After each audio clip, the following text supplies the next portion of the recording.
स्वागत है दोस्तों आप सभी का अपने YouTube चैनल सीजी ज्ञान पर। दोस्तों इस वीडियो में हम बात करेंगे कि एग्ज़ाम में आप किस टॉपिक को सबसे पहले सॉल्व करेंगे, क्या आपके लिए अच्छा रहेगा, कौन से ऑप्शन को आपको चयन नहीं करना है। इन सब की जानकारी इस वीडियो में हम आपको देंगे, तो ज़रूर वीडियो के अंत तक बने रहिएगा। देखिए एग्ज़ाम में जो समय है वो बहुत ही महत्वपूर्ण होता है, क्योंकि समय के हिसाब से ही आपको जो है क्वेश्चन सॉल्व करना होता है। तो ज़रूर वीडियो को अंत तक देखिएगा और चैनल पर नए हो तो चैनल को ज़रूर सब्सक्राइब कर दीजिए। एक दो दिन में जो अभी वीडियो अपलोड हो रहा है उन्हें भी देखिए और जो पहले से भी वीडियो अपलोड है उन्हें देखिएगा। चलिए बात करते हैं दोस्तों। तो देखिए सबसे पहले हम बात करते हैं शिक्षण अभिरुचि का।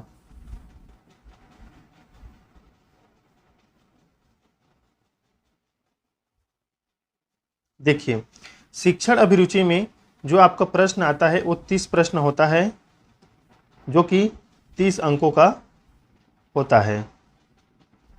30 अंकों का होता है। तो देखिए इसमें से आप इतना मान लीजिए दोस्तों, शिक्षण अभिरुचि का जो 20 प्रश्न होगा वो बिल्कुल आसान सा होगा, जिसमें आपको दो ऑप्शन में जो है डाउट रहेगा। 20 प्रश्न में दो ऑप्शन में सबसे ज़्यादा डाउट रहेगा। तो आपको क्या करना है, जो दो आंसर नहीं है तो सबसे पहले आपको उसको काटना है दोस्तों। याद रखिएगा, जो आंसर नहीं है उसको आपको जो है काटना है कि वो बिल्कुल आंसर नहीं है। आपको ये मतलब रख के चलना है कि उसको आपको देखना ही नहीं है। फिर जो दो ऑप्शन बचा है दोस्तों, तो उसमें ध्यान दीजिएगा कि सबसे बेहतर आंसर कौन सा है जो प्रश्न के साथ मेल खाता है। प्रश्न में क्या पूछा है, नहीं पूछा है कि हाँ पूछा है, इस पर आपको ध्यान रखना है।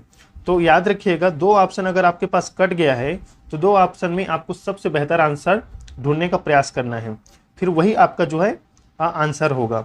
शिक्षण अभिरुचि में सेम प्रश्न नहीं आता दोस्तों, याद रखिएगा, थोड़ा सा घुमा कर प्रश्न आता है, तो इसे आप ध्यान में रखिएगा। बाकी जो 10 प्रश्न बचा है वो हो सकता है थोड़ा सा लेवल ऊंचा रहे, जिसमें आपको 3 प्रश्न में डाउट हो।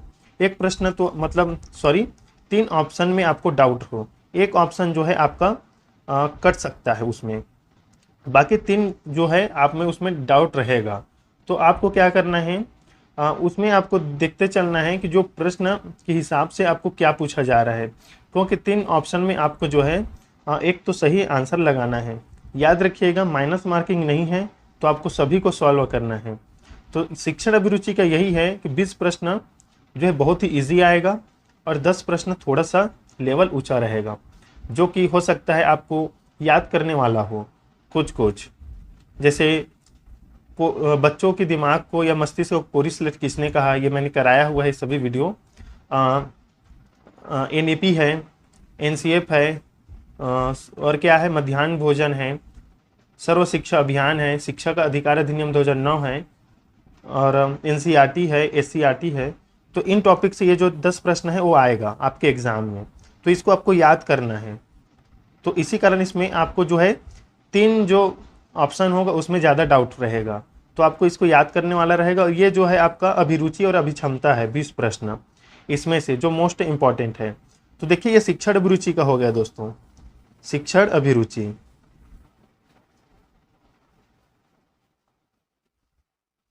अब आते हैं चलिए सामान्य ज्ञान पर।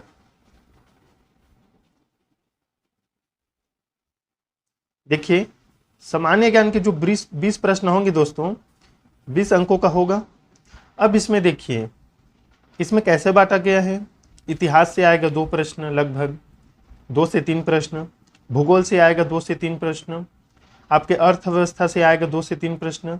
2 से 3 प्रश्न आपके संविधान से होगा, और 2 से 3 प्रश्न जो है आपके करंट अफेयर से होगा, जो कि छत्तीसगढ़ और भारत की आर्थिक स्थिति से होगा। और इसी में सामान्य ज्ञान में जो भूगोल में है आपका मुख्य टॉपिक है दोस्तों मिट्टी। अगर आपने नहीं पढ़ा है तो मिट्टी टॉपिक को जरूर पढ़ लीजिए। मिट्टी के प्रकार हैं और छत्तीसगढ़ और भारत की जलवायु कैसी है उन्हें एक बार देख लीजिए। और इतिहास में आप क्या देखिए, गुप्त वंश देख लीजिए, मौर्य वंश देख लीजिए, जैन धर्म, बौद्ध धर्म और वैदिक सभ्यता देख लीजिए दोस्तों। इतिहास में अर्थव्यवस्था का हमने वीडियो अपलोड किया है, भाग 1, भाग 2, भाग 3 जितना है आप उसे देख लीजिए। संविधान का वीडियो हमने अपलोड किया है, लगभग 5 वीडियो है। आप प्ले लिस्ट पर जाइए सामान्य ज्ञान के, वहाँ पर मिल जाएगा। वहाँ से आता है 2-3 प्रश्न, बिल्कुल आसान से पूछा जाएगा कि स्वतंत्र जो शिक्षा का अधिकार अधिनियम है कौन से अनुच्छेद में है, ये अधिकार किसके अंतर्गत आता है, नीति निर्देशक तत्व किस अनुच्छेद के अंतर्गत में है, ये सभी जो है प्रश्न आपके एग्जाम में आएगा। तो बिल्कुल सिंपल से ही पूछा जाता है। तो आपको सिर्फ इसमें करंट अफेयर्स में आपको दिक्कत जाएगा, बाकी में नहीं जाएगा, क्योंकि आप कोई भी यूट्यूब चैनल से पढ़े होंगे तो वहाँ पर भूगोल आपको पढ़ाया गया होगा, वो सिंपल ही होगा, आपको ज़्यादा कठिन नहीं पूछा जाएगा। ध्यान रखिएगा, जैसे कर्क रेखा है, कर्क रेखा किन राज्यों से गुजरती है, कितने राज्यों से गुजरती है, तो ये जो प्रश्न है आपके एग्जाम में आता है, तो इनको आप क्लियर कर लीजिए। भूगोल में क्या क्या दोस्तों, मिट्टी का कर लीजिए, और कर्क रेखा वाला जो अभी बोला वो, और कौन सा राज्य बड़ा है कौन सा राज्य छोटा है, क्षेत्रफल की दृष्टि से कौन सा समुद्र किनारे है, इन सभी टॉपिक से थोड़ा सा क्लियर कर लीजिए एग्जाम से पहले आप। और जैन धर्म बौद्ध धर्म में महत्वपूर्ण है कि गौतम बुद्ध जी का जन्म कहाँ हुआ, पहला उपदेश कहाँ दिया, और बौद्ध संगीति, प्रथम बौद्ध संगीति कहाँ हुआ, किसके शासनकाल में हुआ। इसी प्रकार जैन संगीति जो जैन हुआ था जैन धर्म का, तो उसका कहाँ हुआ था। ये जो प्रश्न है बहुत इंपॉर्टेंट है। और चंद्रगुप्त मौर्य से एक प्रश्न पूछ लिया जाता है, तो इसे आप कंफर्म कर लीजिए। मतलब ये जो है आपके सामान्य ज्ञान, यहाँ से आपको जो है 15 नंबर लाना है दोस्तों, ये महत्वपूर्ण है, इसे अच्छे से कीजिएगा। देखिए इसमें मैं पहले बता देता हूँ, सबसे पहले उस पर हम टॉपिक पर डिस्कस कर लेते हैं कि आपको कौन सा टॉपिक जो है सबसे पहले एग्जाम में हल करना है, सॉल्व करना है। तो देखिए मैं सबसे पहले सॉल्व करने का सजेशन इसी को दूंगा, सामान्य ज्ञान को। सामान्य ज्ञान को इसलिए क्योंकि ये आपको पता रहेगा तो आपको आंसर उसी समय आपको लगा देना है, नहीं पता रहेगा तो भी आपको आंसर लगाना ही है, क्योंकि माइनस मार्किंग नहीं है। तो इसको सबसे पहले आप सॉल्व कर लीजिए एग्जाम में। सबसे पहले सामान्य ज्ञान को पकड़िए, आप इसे सॉल्व कीजिए। दूसरा आप हिंदी को रखिए, वही है उसमें भी अगर आपको पता है तो आप तो आंसर लगाएंगे ही, और नहीं पता है फिर भी आंसर लगाना है, और कम प्रश्न है। तो सामान्य ज्ञान जो है और हिंदी जो है दोस्तों बहुत जल्दी हो जाएगा आपके एग्जाम में, जल्दी बन जाएगा, आपको पता रहेगा। तो शिक्षण अभिरुचि, रीजनिंग, ये तर्क करने वाला है, सोचने वाला है, ये टाइम खींच सकता है। तो अगर आप पहले इन टॉपिक्स को पकड़ेंगे तो हो सकता है आपके लिए उधर टाइम नहीं बचेगा, बहुत आपको जल्दी जल्दी देखना पड़ेगा सामान्य ज्ञान और हिंदी को। इसीलिए आप 10-15 मिनट में सामान्य ज्ञान और हिंदी को कर लीजिएगा। देखिए हिंदी में आपका कितने आता है,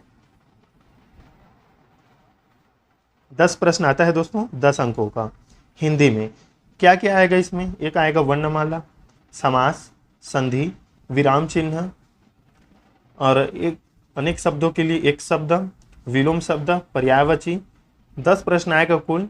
मैंने विराम चिन्ह को आपको बताया है, वहाँ से एक प्रश्न आता ही है। आपका पर्यायवाची से एक प्रश्न लिख लीजिए, अनेक शब्दों के लिए एक शब्द लिख लीजिए, मुहावरा लिख लीजिए। वर्णमाला से आएगा कि कौन सी ध्वनि है।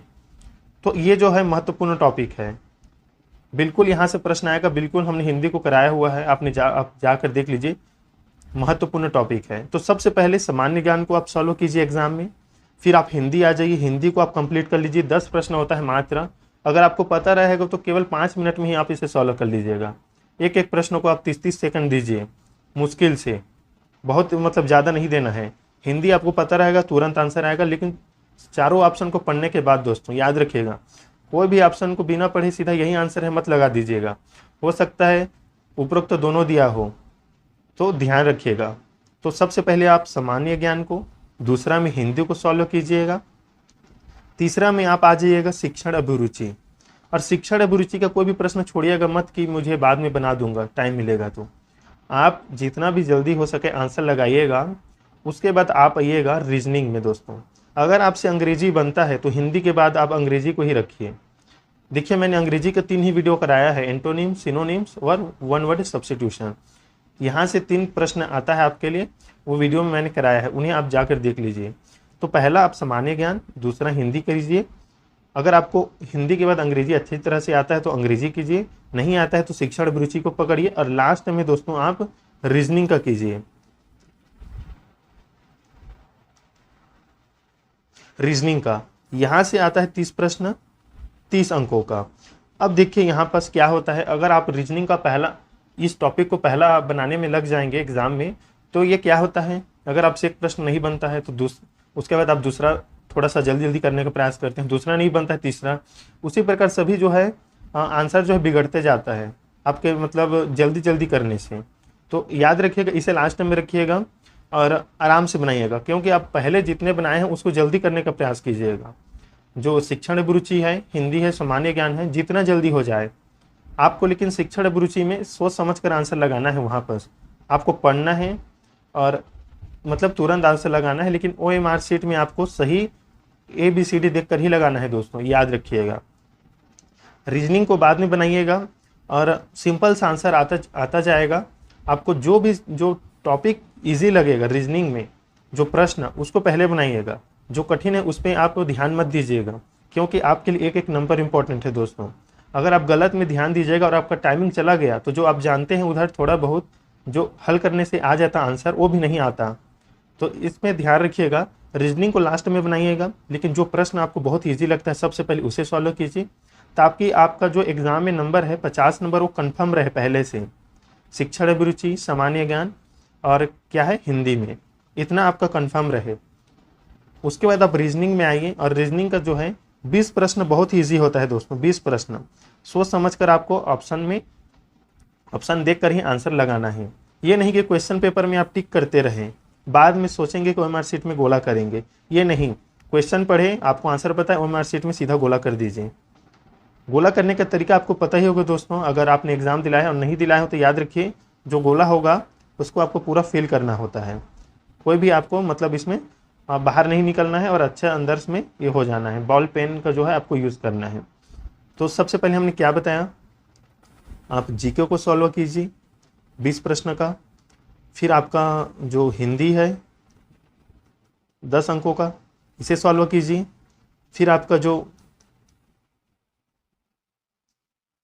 टीचिंग एप्टीट्यूड है या अभी एबिलिटी है 30 अंकों का, इसे सॉल्व कीजिए। देखिए 60 नंबर यही होता है, 60 नंबर, इसमें से आप कम से कम 45-50 नंबर लाने का प्रयास कीजिएगा और बिल्कुल सही आंसर लगाइएगा। फिर रीजनिंग में आइएगा और लास्ट में अंग्रेजी।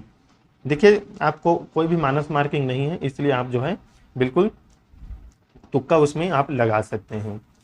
तो देखिए अब बात करते हैं, अगर आपको कोई भी ऑप्शन पता नहीं है, आप सभी को डाउट हो रहा है कि कौन सा रहेगा, तो सबसे पहले आप ऑप्शन काटना सीखिए।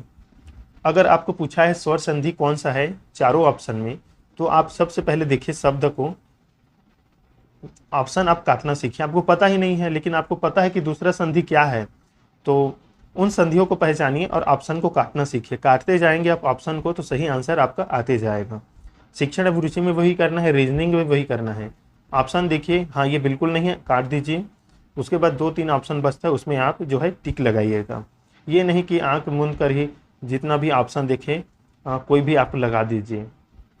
तो ध्यान रखिएगा, सबसे पहले आपको सामान्य ज्ञान ही सॉल्व कीजिए, बिल्कुल आपको अच्छा से पता है तो हिंदी, उसके बाद शिक्षण अभिरुचि, रीजनिंग और लास्ट में अंग्रेजी।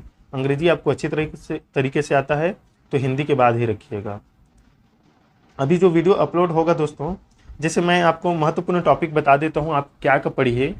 शिक्षण अभिरुचि में आपको बता देता हूँ जो आपके लिए बहुत ही इंपॉर्टेंट है।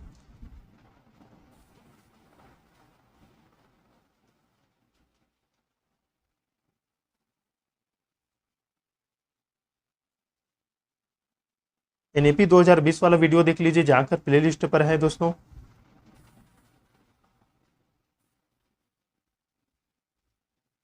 NCF 2005 इसे देख लीजिए। SSA सर्व शिक्षा अभियान देख लीजिए।